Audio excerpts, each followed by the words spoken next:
Okinawa was the scene of the last great battle of the Pacific War. The capital and nucleus of the bead-like Ryukyu chain, Okinawa was only 495 miles from the coast of China, 380 miles from Formosa, and 415 miles from Kyushu. It screened the East China Sea, insulated the teeming coastal cities of China, and it was the lock on Japan's southern door. A vital link in the imperial mechanism, Okinawa was the funnel through which the enemy fed and reinforced his embattled fortresses to the south. Japanese aircraft, merchantmen, and fleet units paused at Okinawa's airfields and harbors en route to South China, Malaya, the Indies, and the Carolines. Okinawa and the Ryukyus was the Japanese jugular vein. In American hands, Okinawa would represent the first conquest of Japanese home soil, for this island was an imperial prefecture. In American hands, Okinawa would mean the reduction of Japan from a powerful empire to an isolated land awaiting the shock of invasion. In January and February 1945, carriers of the United States Navy probed the waters of the East China Sea, launching strike after strike against the Ryukyus. Okinawa was the principal target for cameras as well as bombs. Off Okinawa, a fringing reef extended seaward, in some places to a distance of 2,500 yards. Behind the reef that girdled the island lay hundreds of miles of unbroken rocky coastline. Naha, once a prosperous port city of 65,000 people, this city had become a constant target and heavily populated. Here the terrain was undulating and contained small coral hillocks. In central Okinawa, the terrain grew irregular. Wooded foothills, escarpments, and terraces replaced the level country. In the north, mountains rose out of the sea to form a virtually unbroken spine in the interior. On overcrowded, impoverished Okinawa, the people carved their terraces over whole mountains in a desperate effort to exist. Aerial reconnaissance indicated that in the coming operation, space would be an ally of the Japanese. To the United States 10th Army, commanded by Lieutenant General Simon Bolivar Buckner, went the mission of landing on and seizing Okinawa-jima. Organized prior to the operation, the 10th Army was composed of the 24th Corps and the 3rd Marine Amphibious Corps. Comprising the 3rd Marine Amphibious Corps was Major General Lemuel C. Shepard, Jr.'s 6th Marine Division, Major General Pedro Del Valle's 1st Marine Division, and Corps troops. The plan for the initial landing of the 10th Army was as follows. The 6th Marine Division was to land on the green and red beaches, which extended generally from a point north of Sobi Town to Zampamasaki. The 1st Marine Division was to land on the right of the 6th Marine Division, between Sobi Town and the Bisha River. The 24th Corps was to land on the right of the 1st Marine Division, south of the Bisha River. Yontan Airfield, the enemy's principal fighter base on the island, was the primary objective of the 6th Marine Division. Located on a high plateau less than 2,000 yards inland from the beach, Yontan Airfield would be required as a base for daylight and night fighter marine aviation. Easter Sunday, 1 April 1945, was the day of the landing. It was designated as Love Day. Under ideal sea conditions and covered by naval gunfire, assault battalions of the 4th and 22nd Marines headed for the beaches of Okinawa.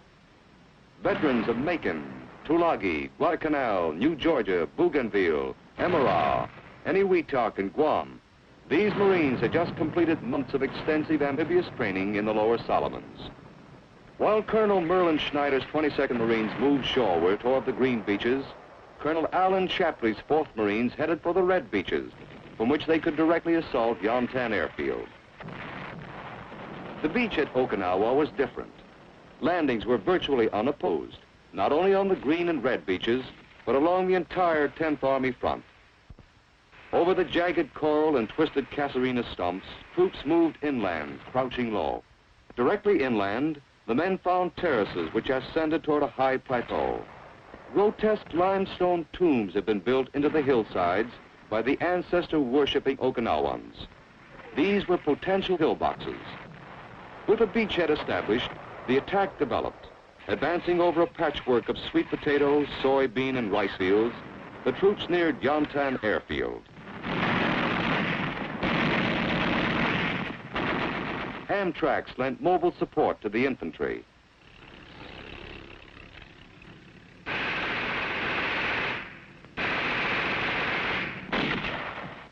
Resistance encountered during this phase was light and sporadic. It was quickly silenced by Marine fire teams and riflemen.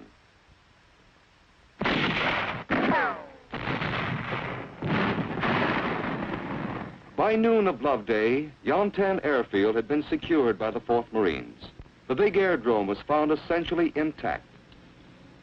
Trapped in their revetments, enemy fighters had been destroyed by airstrikes. A master of deception, the enemy made use of dummies. This shadow-casting straw dummy had been a problem to air photo interpreters. The 6th Marine Division struck out from Yantan Airfield across the brilliant red-soiled expanse.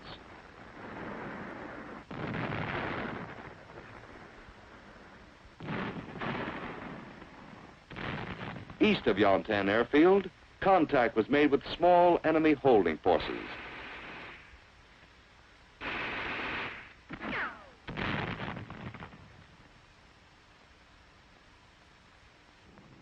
By L+3, the Pacific had been reached and the battle for Ishikawa Isthmus had begun. Henceforth, the enemy would have tenacious allies. Space and time were on his side. For the division, success in the north would be measured in speed and distance, as well as by casualties inflicted on the enemy. Troops outflanked the Japanese on the coasts, while battalions of infantry spliced their way into the rugged interior to find the enemy and destroy him. Ferreting him out in the heavy, deceptive vegetation was difficult. Relentlessly efficient, fire teams worked their way into position and then methodically erased snipers.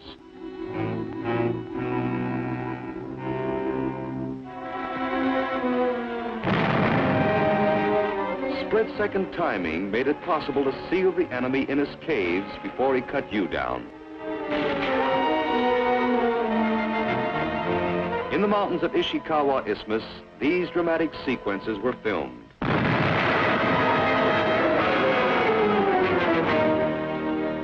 Dazed and burned, the snipers survived the blast.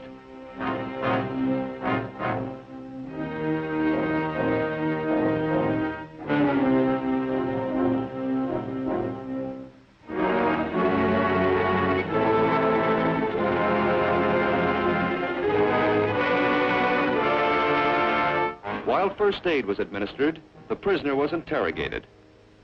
Such interrogations revealed the locations of other snipers, and the hunt went on. Along the coasts of the isthmus, the division was in full motion. By utilizing every vehicle, by improvisation and tireless energy, this infantry division moved with the speed of a motorized unit. The uninterrupted forward movement achieved by the division kept the enemy off balance. Obstacles on which the Japanese had so heavily depended were overcome by the combination of effective equipment and trained hands. Heavy rains turned the coastal flats into a morass, but this obstacle too was overcome. By noon of L+6, elements of the 29th Marines entered Nago, principal northern town. After Nago was systematically searched and cleared, the division was prepared to undertake the conquest of the great northern segments of the island.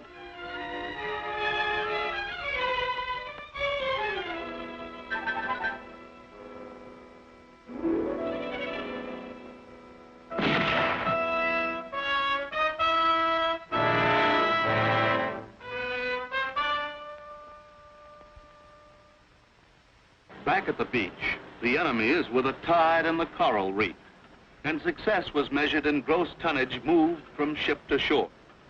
The modern infantry division is a complex organism.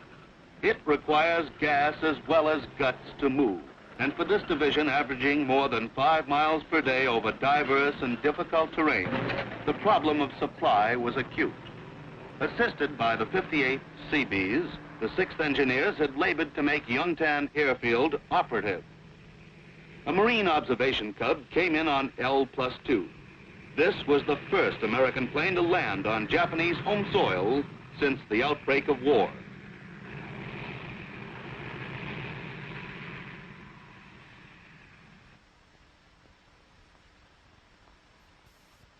Meanwhile, the 29th Marines were penetrating Motobu Peninsula against a progressively rising tempo of enemy resistance.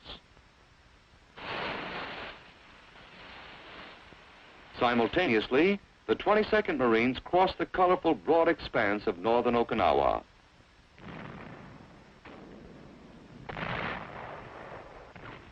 By L+12, the 22nd Marines had reached rocky Heido Cape at the northern extremity of Okinawa. Now, only a segment of Motobu Peninsula remained to the Japanese in the 6th Marine Division zone of action. Advancing into Motobu Peninsula, the 29th Marines took the village of Unten on the north coast. Intelligence officers studied the unique enemy base at Unten. Here, midget submarines were moved over tracks to protective caves in the hills. Japanese suicide boats were found near Unten. These speedy craft carried explosive charges in their bows for suicide ramming missions. The main enemy force in the north, commanded by Colonel Udo, was emplaced in elaborate mountain defenses at Mount Yaitaki.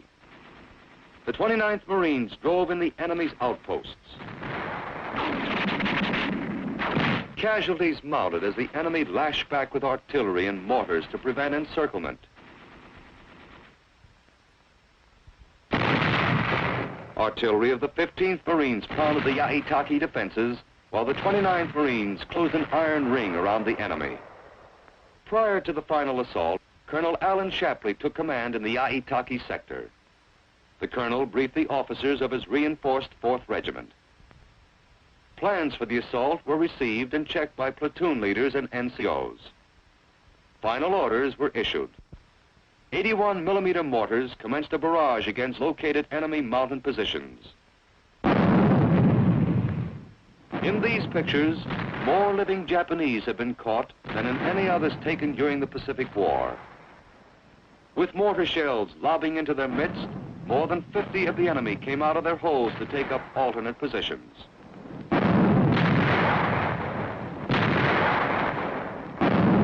Artillery joined the concert of mortars, increasing the effect. The attacking Marines had come to close quarters with the enemy. This man had just been shot in the hand. With the corpsman at his heels, he took cover.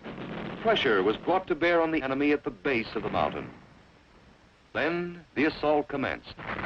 On L+14, the 4th Marines went over the top to engage in a bitter hand-to-hand struggle for Yaitaki Peak. By nightfall, the enemy's last grip on northern Okinawa had been broken. Mount Yaitaki had its price. But Colonel Udo's entire Japanese garrison was annihilated.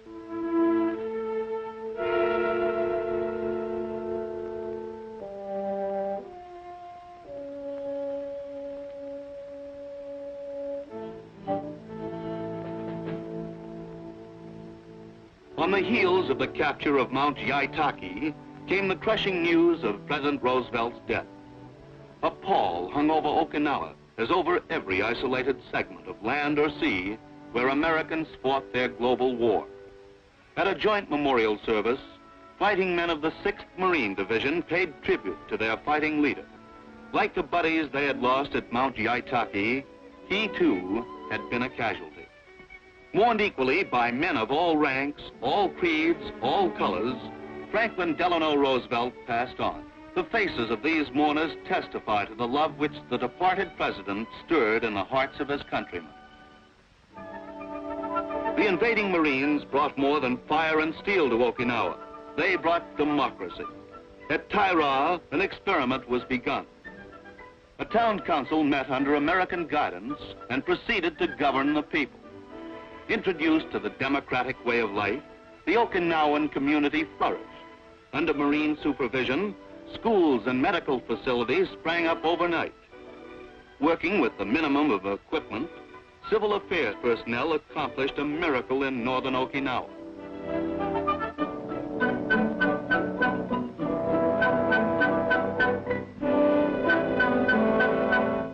From the time of its inception, Taira received as many as 1,500 civilians a day. They came sick, disorganized, and despondent. Their pitifully few possessions destroyed. At Taira, they were absorbed, given new impetus to live. At Taira, they found promise, a promise of freedom from fear and want, and the promise of a new Okinawa. In contrast to the conquered and now quiet north, southern Okinawa shuddered beneath the impact of two great contending forces. Lieutenant General Ushijima's 32nd Japanese Army was holding its powerful defense line with a force estimated at 50,000 men. The line was anchored on the west at the Asa River, contained the hill mass north of Shuri in the center, and was anchored on the east in the hill mass at Yonabaru. General Ushijima's Naha Shuri Yonabaru line was actually a series of cave defenses, closely coordinated and elaborately constructed. Whole coral hills had been carved hollow as far down as 50 feet beneath the surface of the earth. Each of these hills contained barracks, galleys, communication facilities, electricity, and storage space. Each hill was a land battleship carved out of coral, impervious to artillery fire, naval gunfire, or aerial bombardment. The Naha Shuri Yonabaru line was the most difficult single barrier to a ground offensive faced by American troops in the Pacific. While the 6th Marine Division was engaged in reducing the north, the 24th Corps had attacked the line, but had failed to secure a penetration. Action flared along the flaming coral ridges between the East China Sea and the Pacific, and casualties rose in the ranks of the attacking divisions. To maintain pressure on the enemy, Major General Geiger's 3rd Amphibious Corps was ordered to take up positions on the 10th Army right front. The 1st Marine Division moved into the lines during the first days of May. Orders for the commitment of the 6th Marine Division were received on 6 May after General Shepard's troops had moved to central Okinawa and awaited further orders. By the evening of 8 May, the division was in column of regiments with the 22nd Marines in assault. On the left of the 6th Marine Division was the 1st Marine Division, and on the left of the 3rd Amphibious Corps was the 24th Corps. The 6th Marine Division's assault of the line was scheduled for the early hours of 10 May. The 22nd Marines were in position to cross the Asa River with the aid of the 6th Engineers and to attack the enemy positions to the south. During the late afternoons of 9 May, the division's sector looked ominously quiet. The brackish, stagnant Asa wound westward to the sea.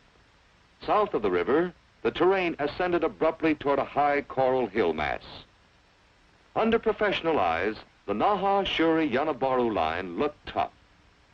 This line was the reason why Okinawa was the bloodiest of all the sanguinary operations fought for the mastery of the Pacific.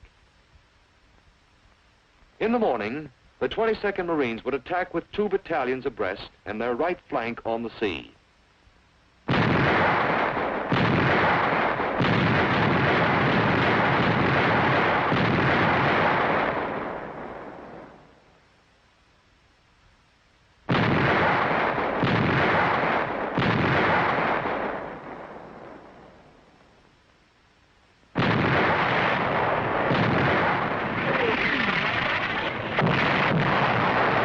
After a barrage lasting through dawn of 10 May, the infantry moved out past the Asa River. By 0800, the assault regiment had 2 battalions across the Asa, and the attack developed. A bridgehead of 1,400 yards was held under heavy enemy fire at the close of the first day.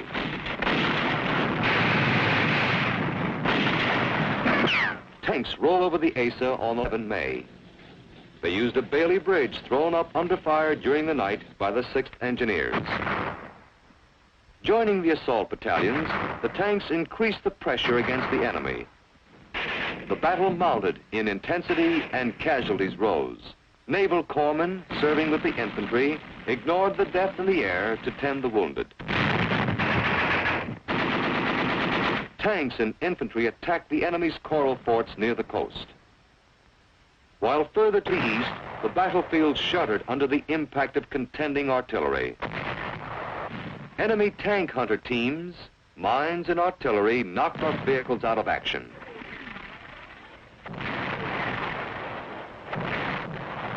In this spectacular sequence, the crew abandoned one of our disabled tanks.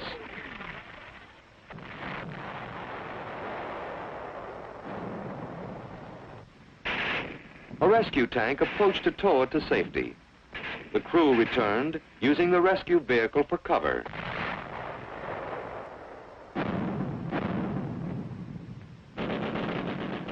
Under a hail of enemy small arms fire, the crew used phosphorus grenades to lay down a smoke screen.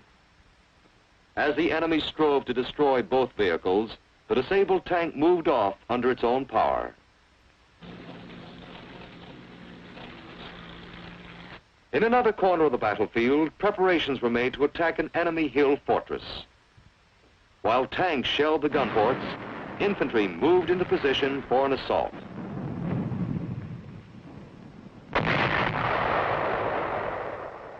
Working in teams of 3 and 4 and utilizing cover and concealment, the infantry applied demolitions and flamethrowers to destroy the fort. On the morning of 13 May, the 22nd Marines drove up the last major escarpment before Naha. Troops following the highway were subjected to unrelenting enemy artillery fire.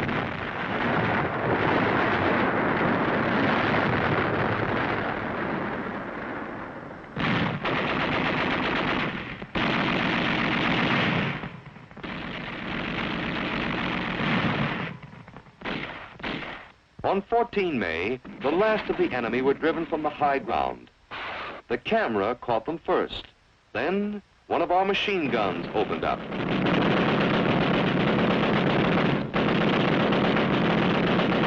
Marines of the 22nd Regiment now looked down on the ravaged city of Naha, sprawling desolately beneath them.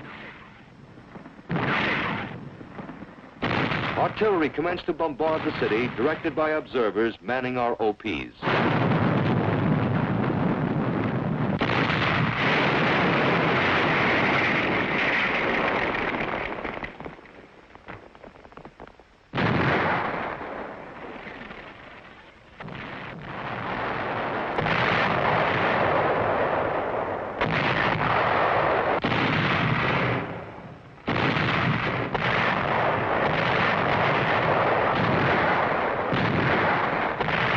Below the high ground lay a suburban village separated from Naha by the Asato River. Machine gunners applied direct fire against this target.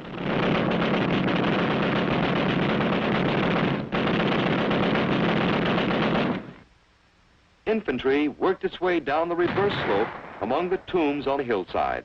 Then, infantry supported by tanks fought a brief, bitter action for the suburb against enemy suicide groups entrenched in the rubble. After several hours, the 22nd Marines held the suburb, and with it, the north bank of the Asato at its mouth. Meanwhile, the battle shifted eastward. The 29th and 22nd Marines strove to reach the Asato River on a broad front to exploit the penetration already made into a breakthrough.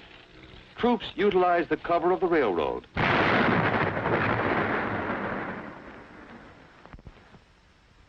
As the division advanced, its left flank grew extended and exposed. With all other parts of his line holding firm, the enemy strove to neutralize the gains made by the 6th Marine Division. All available weapons were brought to bear on the enemy. Rockets were effective.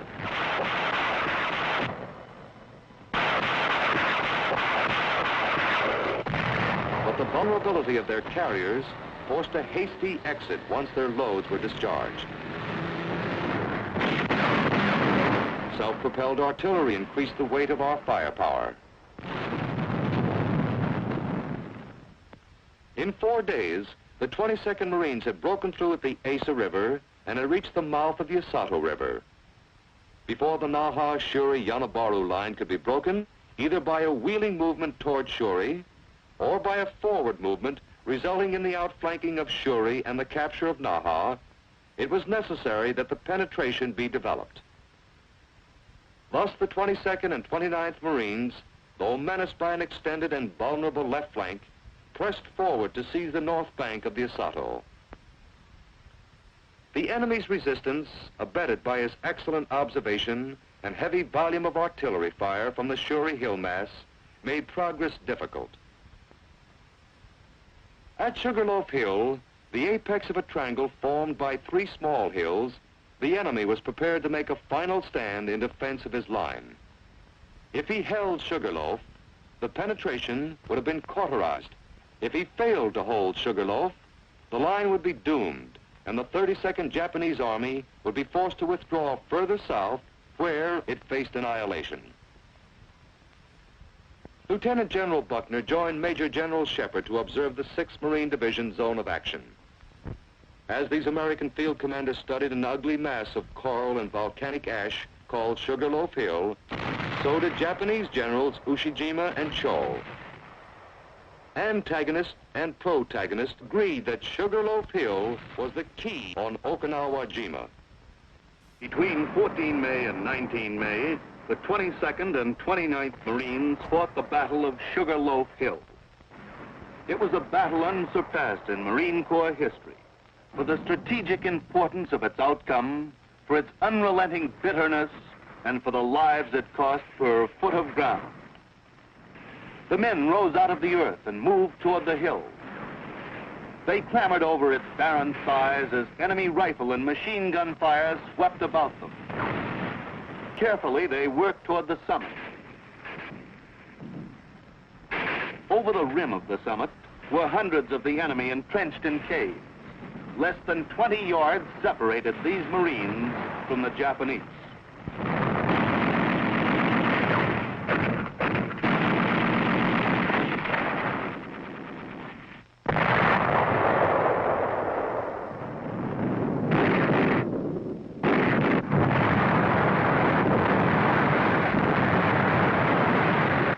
Casualties were treated as the battle swirled about them. The story of Sugar Loaf was indelibly written on the faces of the living and the dead. Driven off by massed enemy fire, the Marines came back for another assault. Sugar Loaf Hill changed hands more than 11 times during the battle, costing the enemy an estimated 7 battalions. Its price in Marines was heavy, too. During the 10-day period, our losses numbered 2,662 killed and wounded. In addition, the 29th and 22nd Marines suffered the loss of 1,289 men due to exhaustion and sickness. Back on the summit, the men dug in and fought to hang on in the face of devastating fire.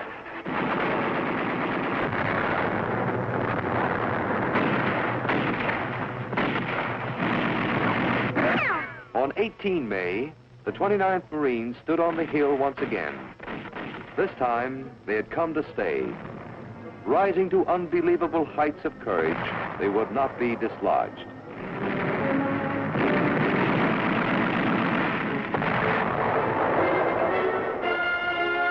By the morning of 19 May, Sugar Loaf Hill was ours. Even after the battle, the shifting ash of Sugar Loaf continued to reveal the dead. These Marines were identified and removed for burial. The 4th Marines went into the lines and drove toward the Asato River. They crossed this barrier and entered the eastern suburbs of Naha.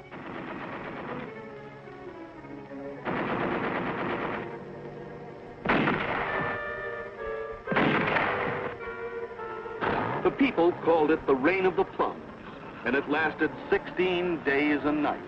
It had rained throughout the battles at the Asa River and at Sugar Loaf Hill, filling foxholes with stagnant water, making rivers of roads, disrupting supply and communication. The rains closed all overland supply arteries.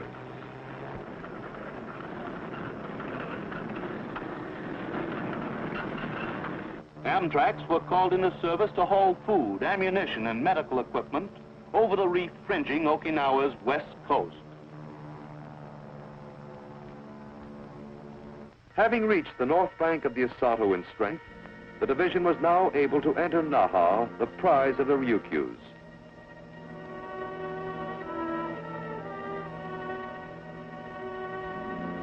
Complete familiarity with the technique of street fighting, emphasized by Major General Shepard in the training phase, now paid off. Fire teams infiltrated into the maze of rubble, systematically destroying enemy pockets and clearing the city of snipers.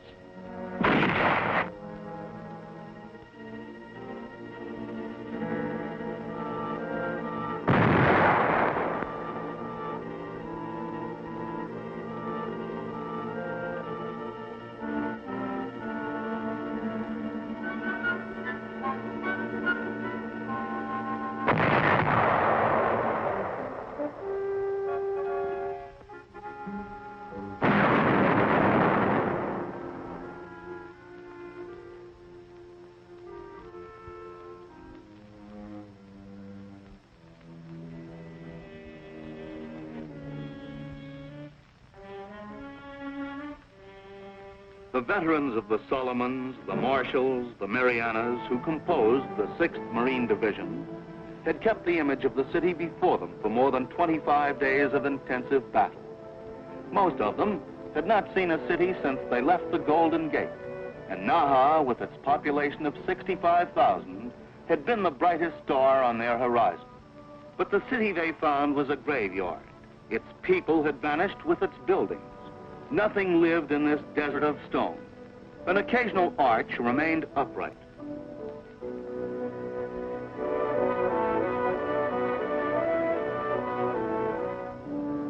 An occasional derelict poked its way upward from the carpet of rubble. As though by miracle, the city's 2 Christian churches were still standing.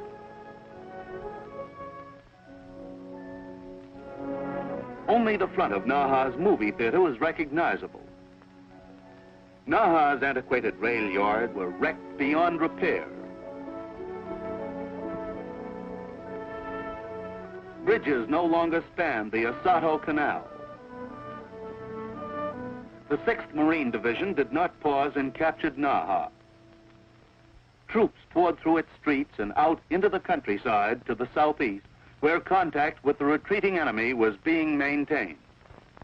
When their Naha-Shuri-Yanabaru line became untenable as a result of the penetration made by the division at the Asa, followed by its victory at Sugar Loaf Hill, the Japanese were forced to withdraw southward.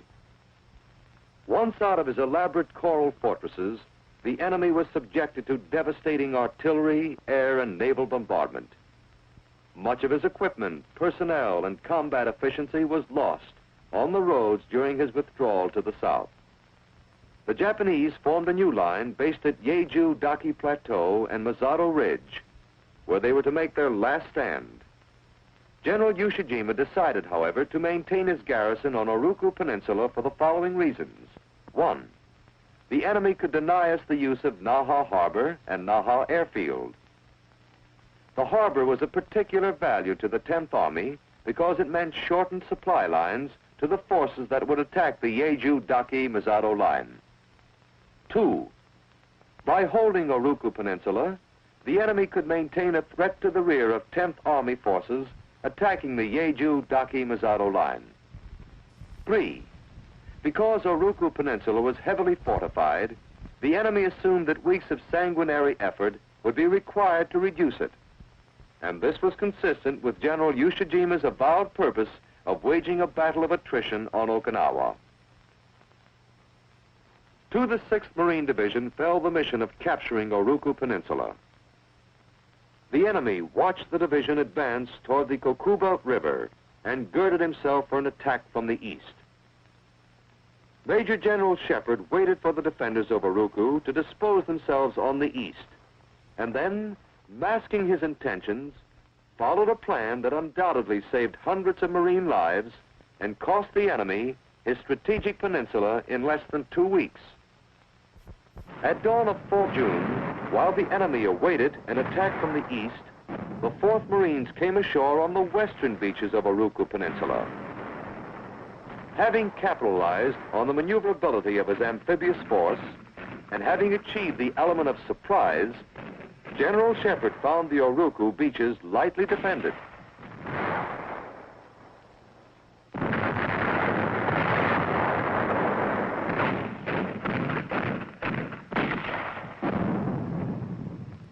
The 4th Marines moved swiftly inland.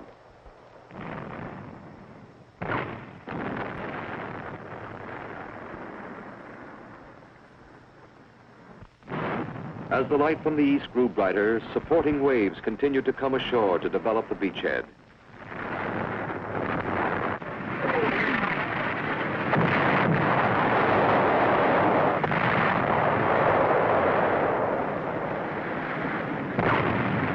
The surprised Japanese commander abandoned Naha airfield and attempted to cover it only by fire. Moving southeastward from the beach, the 4th Marines reached Naha airfield on 4 June and secured it on the 5th. This had been the enemy's principal ferry base for aircraft headed southward from Japan. With the airfield behind them, the 4th Marines pushed northward to the high ground which the enemy was defending. The 29th and 22nd Marines were committed from the east and west respectively.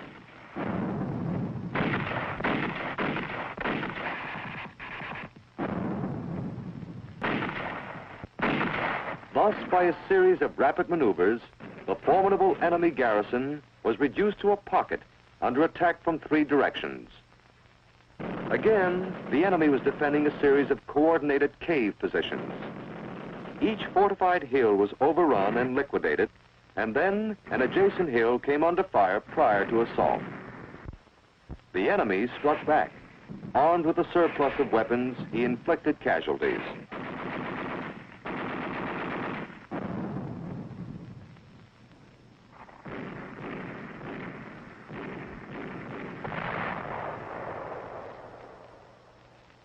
Tanks were used to clear small valleys and ravines between hill forts.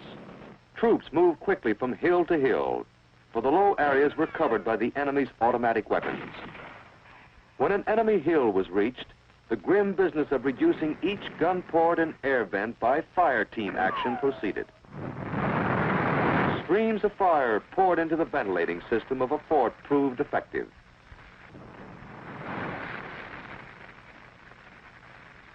Demolitions.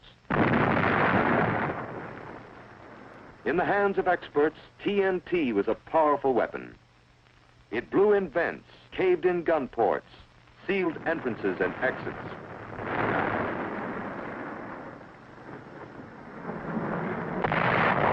The enemy employed mines extensively, particularly in the coastal flats, roadbeds, and on the airfield. Trained personnel cleared these areas.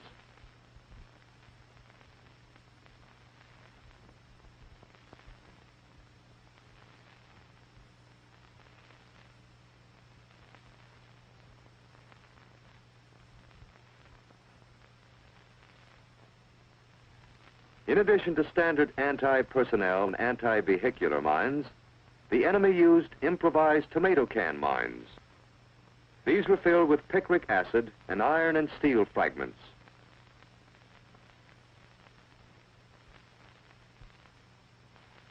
During the closing days of the Peninsula Campaign, prisoners were taken.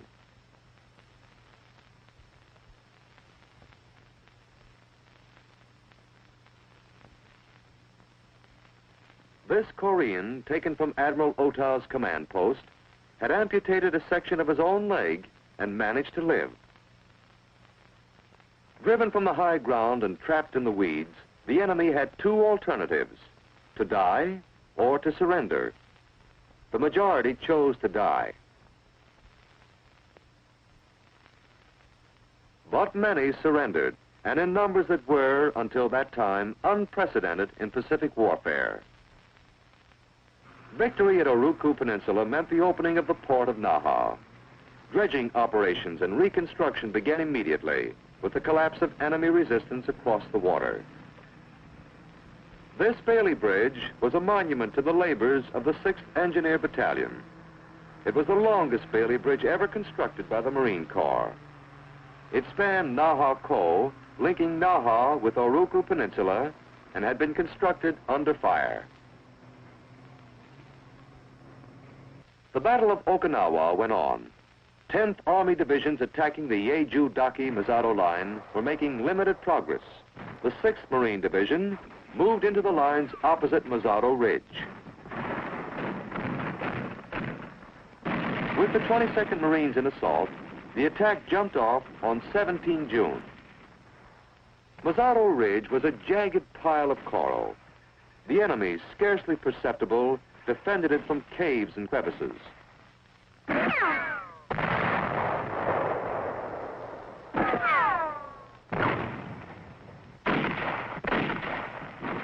But by late afternoon of 17 June, the 22nd Marines had taken the ridge and were pushing beyond its reverse slope.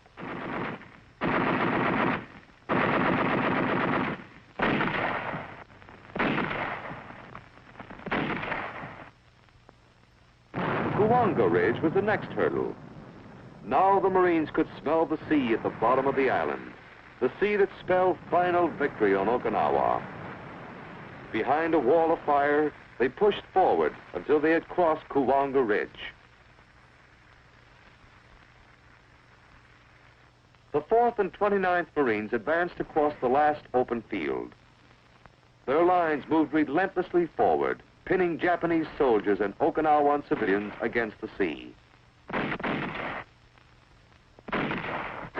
Flamethrower tanks set fire to the last patch of woods left to the enemy. On 21 June, the 6th Marine Division reached the cliff at the southernmost extremity of the island. But below the cliff, a disorganized and defiant enemy remained. Now the tremendous task of capturing or killing the remaining enemy and saving the thousands of helpless civilians began.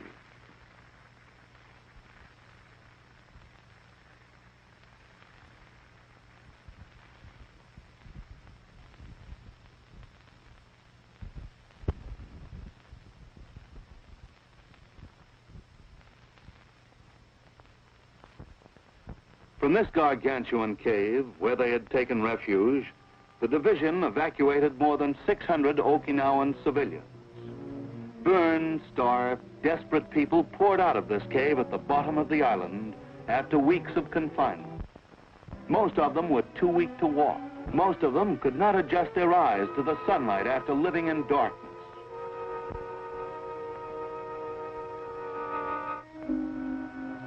After receiving emergency first aid, refugees were taken by truck to the civilian compound north of Itoman. Those who were able went by foot.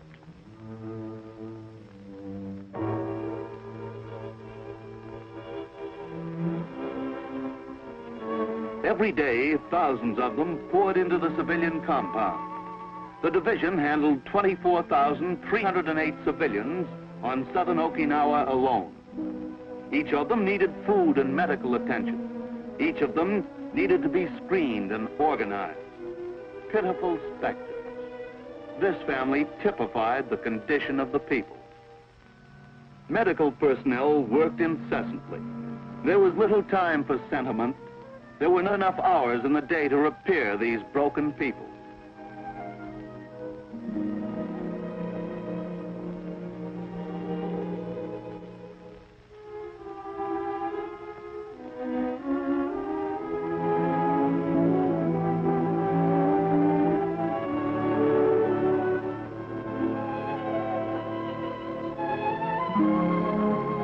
The indomitable Okinawans won the respect of their conquerors.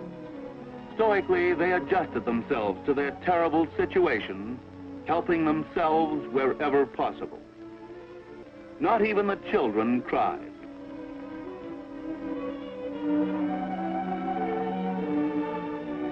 For the able-bodied males, there was work to be done. After they were screened by counterintelligence, the men were organized for labor on the roads and in the field.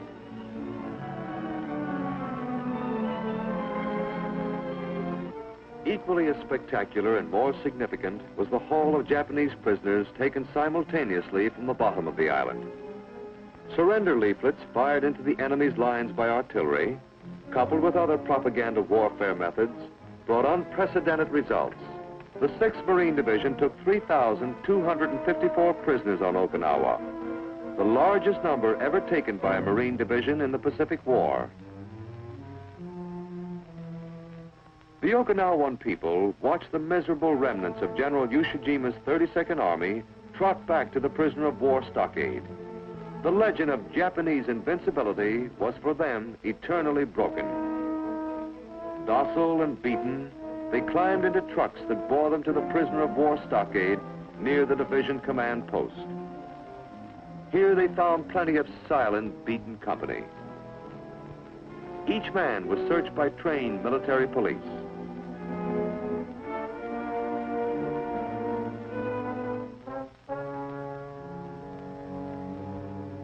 Each man was interrogated by Japanese language officers, and the information received was checked by order of battle officers and forwarded to higher echelon. At the prisoner of war stockade, there were facial studies for the camera to record. Each face spoke without moving its lips. Each face was eloquent. They spoke of defeat, of despair, of disillusion. These were young faces and old, tired, bitter faces, sullen faces that want another chance. But all were the faces of a defeated people.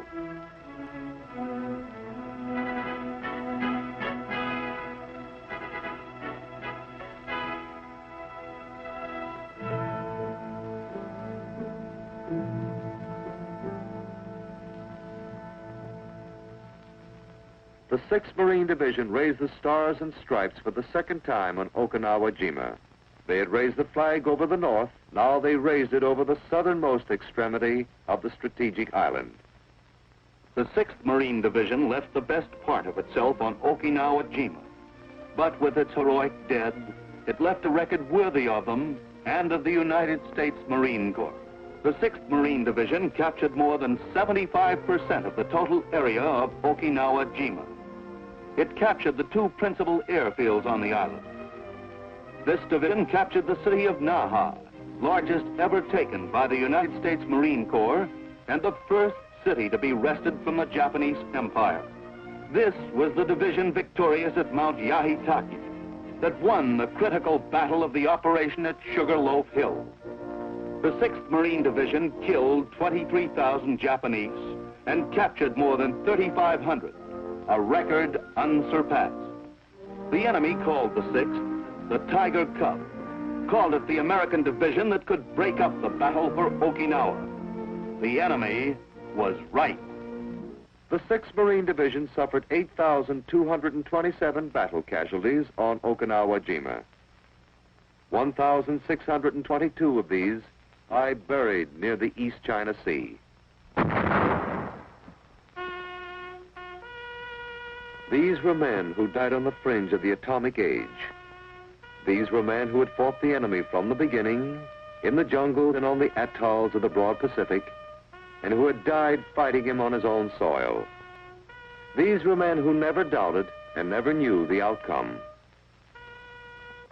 A day was set aside for those who fell. At a formal ceremony, they were honored by those of their fellows who had survived them. The chaplain prayed for them. The division commander humbly thanked them. Then, their friends bid them a last silent goodbye.